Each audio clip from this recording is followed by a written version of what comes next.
Je viens de publier ma boutique Dropmagic sur mon compte Shopify. On peut voir que tout fonctionne parfaitement. Simplement, il me manque mes pages légales. C'est obligatoire, peu importe le pays, pour lancer une boutique et pour pouvoir tout simplement vendre des produits sur Internet. Maintenant, les règles vont changer en fonction des pays.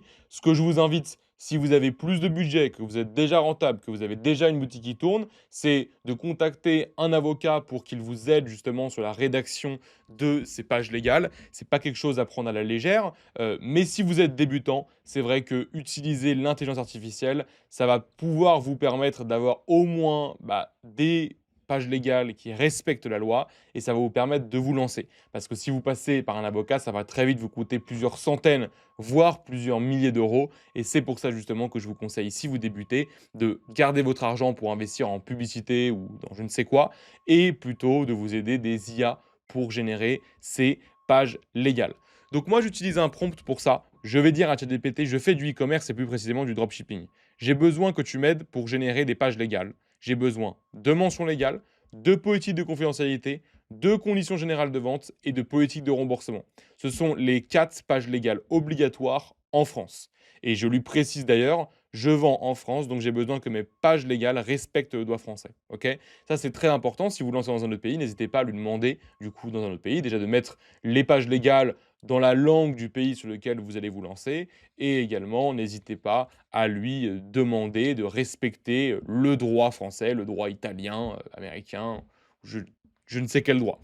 Ensuite, forcément, il va falloir lui donner des informations sur la boutique. Donc, le nom de la boutique. Donc là, moi, par exemple, je vais prendre un exemple. Je vais l'appeler Clear Eye. Le lien de la boutique. Donc, moi, pareil, je vais donner un exemple. Je vais mettre, là, vous mettez forcément les vraies indications. Le nom de l'entreprise, là, il peut différer. C'est le nom de votre auto-entreprise si vous lui avez donné un nom. Si vous ne lui avez pas donné de nom, en théorie, légalement, vous devez mettre votre propre nom et prénom parce que c'est le nom de l'auto-entreprise. Maintenant, c'est vrai que c'est pas forcément très agréable d'avoir son nom dans les mentions légales de sa boutique, étant donné que tout le monde peut retrouver votre adresse, etc. facilement. Donc vous pouvez éventuellement, ce qui est déconseillé, mais mettre le nom de la boutique en nom d'entreprise, bien que voilà, la loi exige que normalement on mette l'intitulé exact de l'entreprise. Et en auto-entreprise, souvent, elle n'est autre que votre prénom et votre nom. Donc là, je vais mettre Clear Eye Corp. Donc vous mettez le nom de votre entreprise, vous avez compris. L'adresse de l'entreprise, par exemple 138 avenue Daumesnil. Je sais pas, je mets une adresse aléatoire. Daumesnil 75 012 Paris. Le SIRET de l'entreprise, je vous mettez le numéro de SIRET que vous trouvez sur Internet. Moi, je vais mettre un numéro de SIRET aléatoire juste pour l'exemple. Et l'adresse mail de l'entreprise. Donc l'adresse mail de l'entreprise, là, moi, ça va être contact@cleareye.com. Ensuite, je vais lui donner les informations dont il a besoin aussi pour générer les pages légales. Délai de livraison 6 à 9 jours ouvrés. Retour possible sous 30 jours. C'est la loi encore une fois. Pas pour un retour ou un échange, envoyez simplement directement un mail. Donc voilà, j'ai déjà mis du coup ça. Le numéro de téléphone de la boutique, c'est encore une fois obligatoire. Ce que je vous conseille, si vous voulez pas mettre votre numéro de téléphone, moi ce que je fais, c'est que j'ai un numéro sur on-off que j'ai payé. Ça me coûte 6 euros par mois. Je le mets sur tous les sites. Donc par exemple, je vais mettre un numéro aléatoire là, mais vous avez compris que normalement, vous mettez un numéro, un vrai numéro, mais qui n'est pas forcément votre numéro personnel. Détail du du produit, je vais mettre par exemple, c'est un appareil électrique qui permet d'hydrater les yeux et d'éviter d'avoir des poches sous les yeux. Et ensuite, une fois que c'est fait, on va lui envoyer le prompt et il va nous rédiger donc les 4 pages légales. Donc déjà, je vais avoir mes mentions légales. Donc ce que je vais faire, c'est que je vais copier ça. Je vais directement me rendre sur Shopify. Donc là, hop. Une fois que je suis sur Shopify, je vais aller dans les réglages, juste ici. Ensuite, je vais descendre dans Policies et ici, je vais configurer. Donc, moi, Legal Notice, donc c'est en anglais, mais si on vous le mettez en français.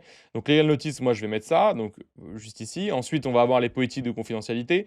Donc là, je vais copier les politiques de confidentialité. Voilà. Le copier et le mettre dans Privacy Policy. Donc, il y en a qui sont générés automatiquement par Shopify.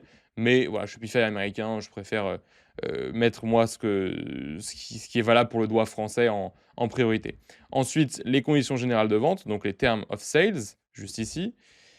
Et pour terminer, la politique de remboursement. Donc voilà. Là, je vais aller donc cette fois dans Return and Refund Policy, juste ici. Voilà. Je clique, je retire ça. Je clique sur publier.